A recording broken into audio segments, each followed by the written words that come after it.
Welcome back. Today we'll be reading That Is Not What Humans Are For, made by u/InBabylonTheyWept. Thanks for the writer's permission. The link for the story is in the description, and I hope you'll enjoy. Let's begin. The ambassador asked me if I wanted a party favor. I was tempted, but human minds were notoriously resilient. What might bend their mind into an amusing shape for an hour or two could break mine altogether.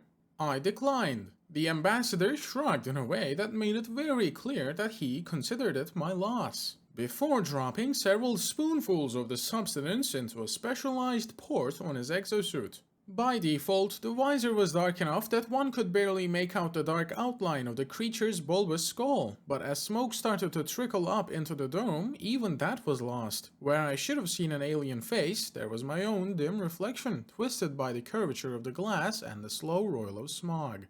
"It is rare to receive guests," it said in my voice, as if stealing my face wasn't enough. It was an unsettling but common convention for humans to borrow the voice of whoever they were talking to. The generous view of this was that they enjoyed being mirrors. Personally, I'd always viewed them as a species afraid of being observed. It is hard to see the mirror underneath a reflection.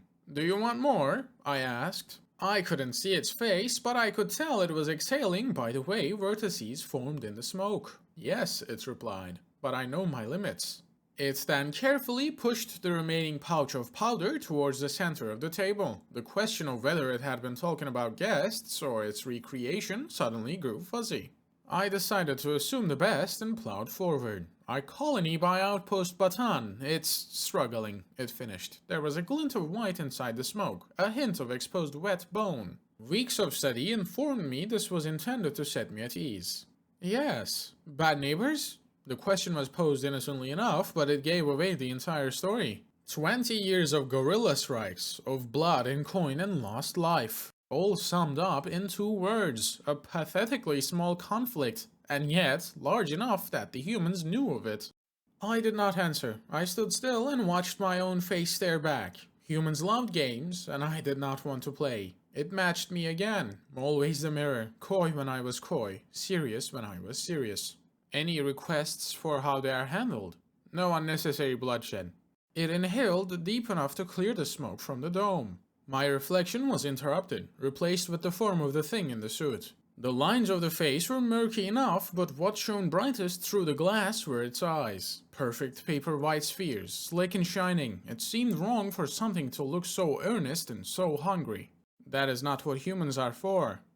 I could not decide if it was agreeing to or denying my request. I looked into its eyes as long as I could still make them out through the haze drifting up through the next lot.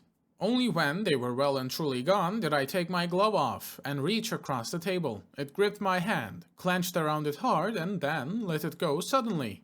I'd been told this meant the deal was sealed. I should have just left, but I was always too curious, so I asked my final question. "Why us? Why not them?" "Because you came to me first," it replied, as if the answer was obvious. And I was very bored. It showed me the door very soon after that. I had the presence of mind to avoid running until I made it out of the building. That was the end of the story. Thank you so very much to Commodore Goat for supporting me on Patreon. And thank you all for listening. I'm glad to still have you here. This one was short, but I personally liked it. I hope you did too.